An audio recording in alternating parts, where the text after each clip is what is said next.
Good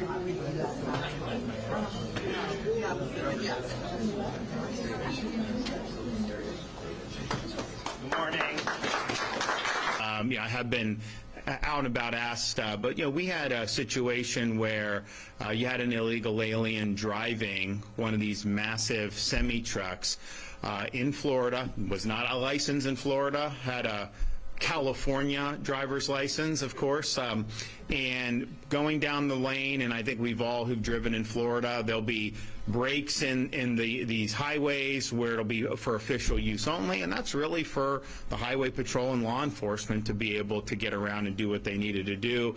Well, this guy thought that he should just try to turn a semi-truck around in that, and of course that doesn't happen on a dime, so you had a car coming, run into it, and it ended up killing 3 people, all from Florida. And that should have never happened. He should have never been here. He certainly shouldn't have gotten a commercial driver's license from California. And, it's disturbing, too, because if you look, we have video of this. We have photos of this. And he seemed to not it was almost like, he's walking down the sidewalk, maybe stubbed his toe, just kind of it was like it didn't register to him, what had happened. And I'm like, that is really, really cold.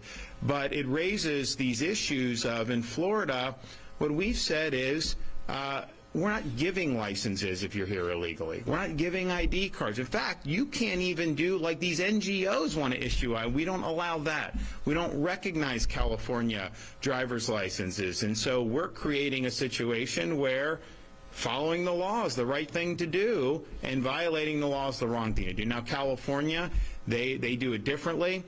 They invite people to come illegally. They provide benefits. They provide a lot of different things. I mean, honestly, some of them get treated better than blue-collar Americans out there with their policies. So that ends up attracting. It creates more of this, and it's frustrating because here we are in Florida. We are doing the right thing. I mean, in the legislature, I've got Jay Broder and these guys have helped us craft these policies. Blaise Ngoli is now the chief financial officer, instrumental working on some of this stuff over the years. We've worked really hard on it, and then to have like a California send this guy in and create havoc for our state, that's just fundamentally wrong. But what it shows is it can't just be like we do things right in Florida and somehow that's going to cure what's happening on the left coast and some of these other places. Ultimately, Congress has the power of the purse. They do not need to fund you if you're a sanctuary state. They can remove funding from sanctuary cities. So stop subsidizing this.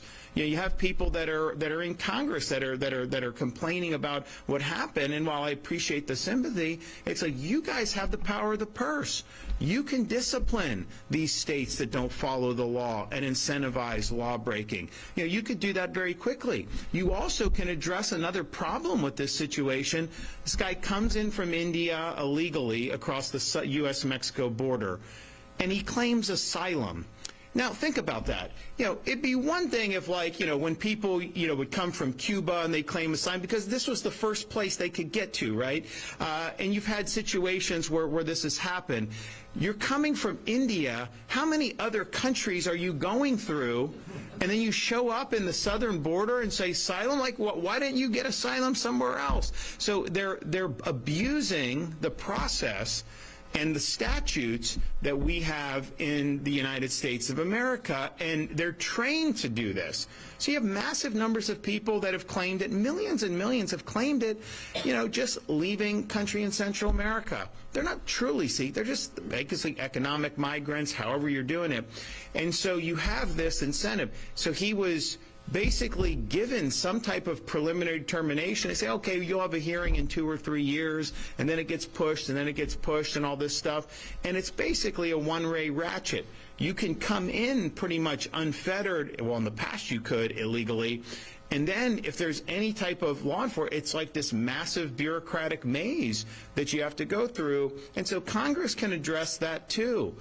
Congress can address the abuse, that we're seeing in this asylum process, because I'd say 95% of the people that are claiming it just factually do not even come close to meeting what should be. But they do. They say the magic words. They get an initial determination. They get a court date, and you do. And that was something that happened with this guy that came in illegally from India. So to have 3 people killed, so senseless. So absolutely enraging to see this happening, knowing that none of this, that all this could have been prevented.